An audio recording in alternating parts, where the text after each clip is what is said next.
about things that make absolutely no sense. Liverpool played yesterday and they're going to be playing again today, halfway across the world. They played mostly 13, 14, 15-year-olds by the looks of the team. Little Guys kids. whose names- Little kids. I mean, it was not a fair fight. Villa won 5. There's a joke about them not having given their O-levels yet. Which is also likely true. Who is to blame for Who this gives debacle? O-levels in Liverpool though? Okay, we're gonna... okay. Let's Yeah, this but, Liverpool like, bashing. Yeah, the FA has to surely raise its hand up and say that it massively screwed up, because they know that Liverpool are going to be playing this competition all the way since last You week. want your teams to do well in a competition where you're pitting the best teams from In their the world, competition. right? Yeah. So if you ask a team, what do you prefer? Do you prefer the FA Cup or do you prefer the Club World Cup? They're obviously going to say the Club World Cup. Yeah. And I'm talking about the FA Cup. If you ask about the League Cup, nobody gives a damn about the League Cup anyway. Yeah, and if you want teams to start taking it seriously, you have to be a bit more accommodating with your schedule. You In need this to be case. accommodating towards the bigger teams, because if they take it seriously, then you get the views, then you get the attention. Otherwise, it's just it's fading into irrelevance at this point. And it's safe to say the FA really dropped the ball. They definitely they knew about it for a long time. They should have set it up. Klopp's been talking about it for months, Yeah. and they still didn't do anything. And I for one is I'm up for scrapping the Carabao Cup altogether, like the French league did. And I think that's a sensible decision for the teams that are in the Champions League, Yeah. because it causes congestion for even the other teams like City and Obviously, they've all been affected. that's a discussion for another time, because there's a lot of teams that use this opportunity to blood and give some time to youngsters. And on that Yeah. note, continuing with things that don't make any sense. Yes, Arsenal yeah. are about to appoint Arteta. I mean, you talk about dropping the ball. I think Arsenal majorly dropped the ball with the Unai Emery appointment in the first place. I think this goes beyond that at this Then, point in time. yeah, and then Freddie Ljungberg coming in, not getting any sort Yeah, of that makes backroom sense. staff either. I've heard that the club photographer is one of the coaching staff in there. Yeah. I don't know It's what the hell is ridiculous. going I don't on. know what- Alright, it's ridiculous. The man is going on press conferences and saying, I'm going to call Arsene Wenger to talk about this particular issue. They have a club right now. That hurt a little because Solskjaer does the same. So. No, but at least he's calling Ferguson, right? But it's this so a lot of Arsenal fans initially were excited about the Liverpool situation because they'd seen Lampard, Yeah, they at saw Chelsea Lampard and Solskjaer, but those guys, they're not exactly setting the league on fire. And they're not completely inexperienced. They're not either. really experienced. I mean, Solskjaer, to his credit, had Premier League About a experience, decade's worth of experience. and also in the Swedish league, he's been spending a lot of time. Lampard is still relatively experienced, but at least he had a year in the Championship. Yeah, his derby side started at 6th and finished at And 6th. still a lot of people were a bit worried about the appointment. And, well, let's not get into that right With now. Freddie, it was just a complete. All Arteta like, has going for him ridiculousness. is Pep's words in that Amazon video where he was forced to ask, "How do you feel about Arteta?" Well, I mean, my team think wouldn't be the certain same players- without him. Certain players like Arteta have like amazing publicists or something, because I have no idea why his name keeps popping up. Because You it- guys it realize pops- this video could completely blow up on our faces one day. right? I'm sure it could, and that's why I was gonna take you to the other side of the coin, which is that if you look at Luis Enrique, he's one of the guys that came through from Barcelona, Barcelona. Guardiola's Ooh. coaching staff, who's gone on to do great things, and there's a few other Guardiola disciples out there doing well as well. But correct me if I'm wrong here, but I believe that Luis Enrique had a little bit of a stint coaching the Barcelona B side as well, so it wasn't like he was a complete unknown. With Arteta, my bigger concern is I wouldn't be surprised if Arteta becomes a great manager. the thing is, But- but the thing is, when you talk about Pep and you talk about Enrique, they both followed similar footsteps, right? A similar path. The thing is, Arteta's played majority of his career in a very piss poor Everton side, right?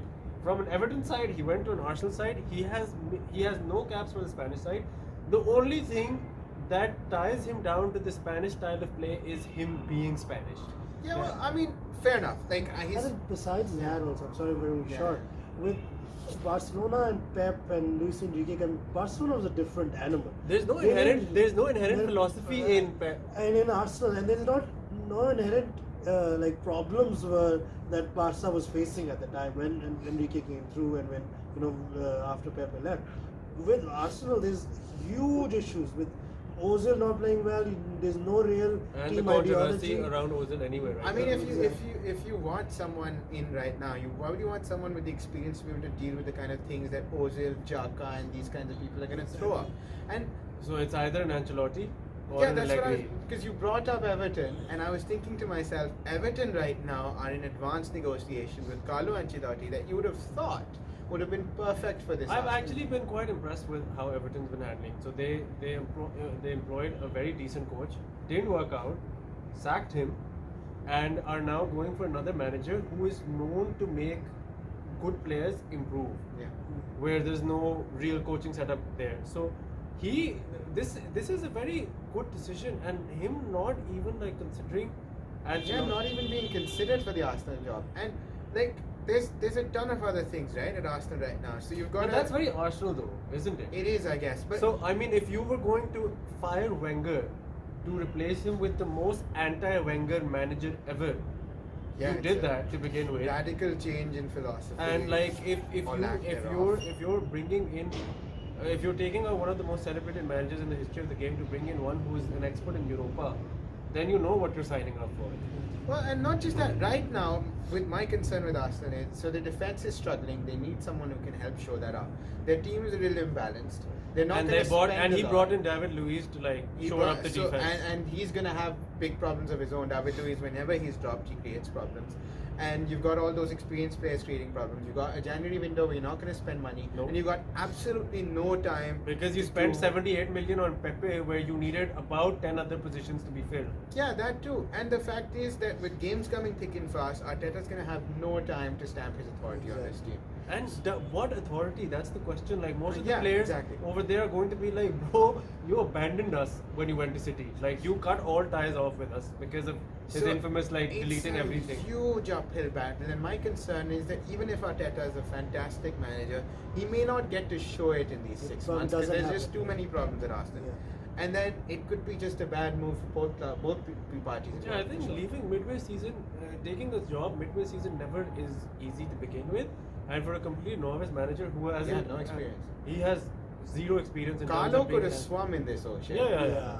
And I think this Arteta was left. set up for Carlo's damage control is second to none. Exactly. Like, you know, he when would he have, has he to would have apply- made Ozil thrive. He would have playing made behind he would have taken Aubameyang and Oba on Mbappe. another level at this Exactly. point. Right? And I'm surprised. What he that did this with Di hasn't Mertens, happened. what he did with Di Mertens was fantastic. Another option would have been Allegri, because when you're talking about shoring up defenses, I don't think there's a better manager out there for that.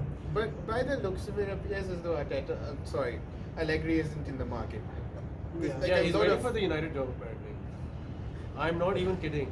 Perhaps. So like he said that if the United job or the Madrid job opens up, so that's the only two jobs that I'm actually interested in. It's a right very hopeful United fan here. now. So- To be fair, I'm not big on Max right now. Because Haaland, Sancho, Allegri, Dembele, United fans, and we're gonna splash some cash.